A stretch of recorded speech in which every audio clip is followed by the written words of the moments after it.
ದಾಂಡೇಲಿಯ ಕಾರ್ಮಿಕ ಭವನದಲ್ಲಿ ಸಹಜ ಯೋಗ ಉಚಿತ ಧ್ಯಾನ ಕಾರ್ಯಕ್ರಮಕ್ಕೆ ಚಾಲನೆ. ಸಹಜ ಯೋಗ ಧ್ಯಾನ ಕೇಂದ್ರ ದಾಂಡೇಲಿ ಇವರ ಆಶ್ರಯದಡಿ ದಾಂಡೇಲಿಯ ಕಾರ್ಮಿಕ ಭವನದಲ್ಲಿ ಆಯೋಜಿಸಲಾಗಿದ್ದ ಸಹಜ ಯೋಗ ಉಚಿತ ಧ್ಯಾನ ಕಾರ್ಯಕ್ರಮಕ್ಕೆ ಇಂದು ಶನಿವಾರ ಸಂಜೆ 6 ಗಂಟೆ ಸುಮಾರಿಗೆ ಚಾಲನೆಯನ್ನು ನೀಡಲಾಯಿತು.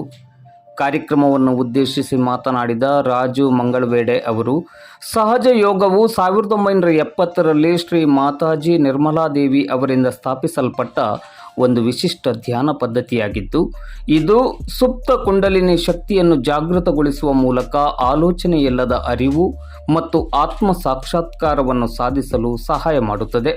ಇದು ಸಂಪೂರ್ಣ ಉಚಿತ, ಸರಳ ಮತ್ತು ದೈಹಿಕ, ಮಾನಸಿಕ ಹಾಗೂ ಆಧ್ಯಾತ್ಮಿಕ ಸಮತೋಲನವನ್ನು ಒದಗಿಸುವ ಆಧುನಿಕ ಯೋಗ ಮಾರ್ಗವಾಗಿದೆ ಎಂದ ಅವರು, ಆರೋಗ್ಯವಂತ ಸಮಾಜ ನಿರ್ಮಾಣಕ್ಕೆ ಸಹಜ ಯೋಗ ಅತ್ಯಂತ ಪರಿಣಾಮಕಾರಿಯಾಗಿದೆ ಎಂದರು.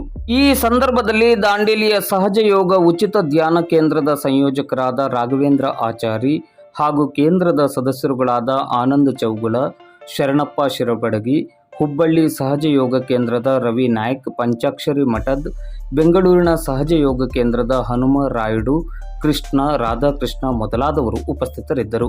ಕಾರ್ಯಕ್ರಮದಲ್ಲಿ ಹೆಚ್ಚಿನ ಸಂಖ್ಯೆಯಲ್ಲಿ ಸಾರ್ವಜನಿಕರು ಭಾಗವಹಿಸಿದ್ದರು. ಗುರು ಮತ್ತು ಗಿರೀಶ್ ಬಳಗದವರಿಂದ ಭಜನಾ ಕಾರ್ಯಕ್ರಮ ಜರುಗಿತು. ಇಂದು ಮತ್ತೆ ನಾಳೆ ಭಾನುವಾರ ಬೆಳಿಗ್ಗೆ 10 ಗಂಟೆಗೆ ಸಹಜ ಯೋಗ ಉಚಿತ ಧ್ಯಾನ ಕಾರ್ಯಕ್ರಮ ನಡೆಯಲಿದೆ.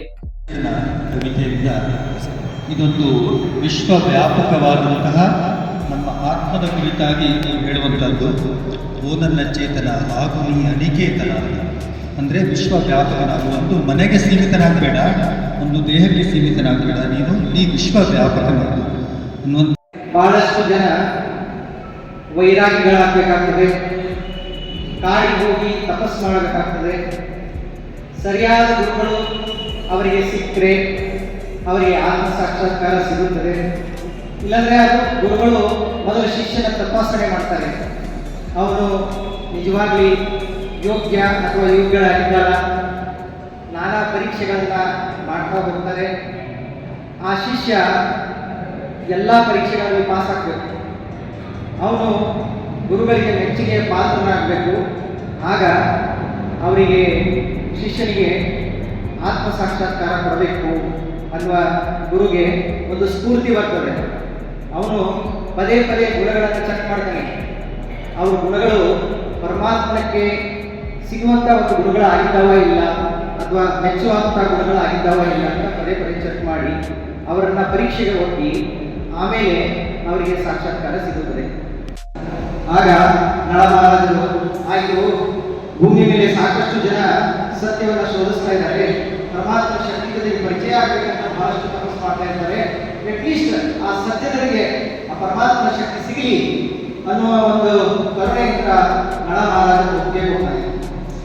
ಆಯ್ತು ಹೇಳಿ, ಈಗ ನಾವು ನಮ್ಮ ಜನ್ಮ ಒಂದು 84 ಲಕ್ಷ ಯೋನಿಗಳನ್ನ ದಾಟಿ ನಮ್ಮ ಈ ಶರೀರ, ಮಾನವ ಶರೀರ ಸಿಕ್ಕಿದೆ. ಈ ಮಾನವ ಶರೀರ ಏನಿದೆ ಅಂತ ಹೇಳಿದ್ರೆ, ಇದು ಒಂದು ಶರೀರ ಅಲ್ಲ, ಇದು ಒಂದು ದೇವಾಲಯ.